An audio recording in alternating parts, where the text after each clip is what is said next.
एक किसान बहुत गरीब था। वह अपनी बेटी के साथ एक छोटी सी झोपड़ी में रहता था।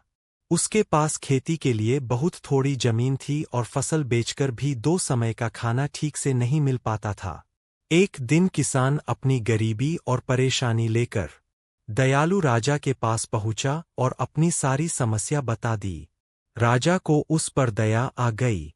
राजा ने किसान को अपनी जमीन में से खेती करने के लिए थोड़ी जमीन दे दी और कहा, जमीन मेरी रहेगी, लेकिन फसल तुम्हारी होगी। किसान बहुत खुश हुआ। राजा को धन्यवाद देकर वह अपने गांव लौट आया और मेहनत से खेती करने लगा। एक दिन खेत जोतते समय किसान का हल जमीन में गड़ी किसी कठोर चीज से टकराया।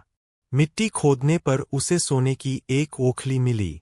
किसान बहुत ईमानदार था।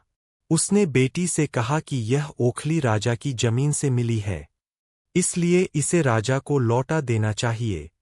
बेटी ने समझदारी से कहा, पिताजी, आपको केवल ओखली मिली है, मूसल नहीं। अगर राजा मूसल मांगेंगे तो आप क्या करेंगे? लेकिन किसान ने बेटी की बात नहीं मानी और ओखली लेकर राजा के दरबार पहुंच गया। राजा को शक हुआ कि किसान ने लालच में मूसल छुपा ली है। राजा ने किसान को जेल में डाल दिया।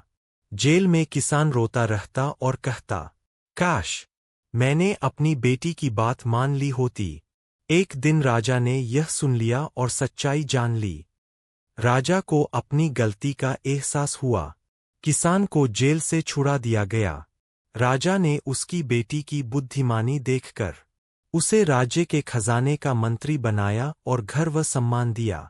इस तरह सच्चाई और समझदारी की जीत हुई।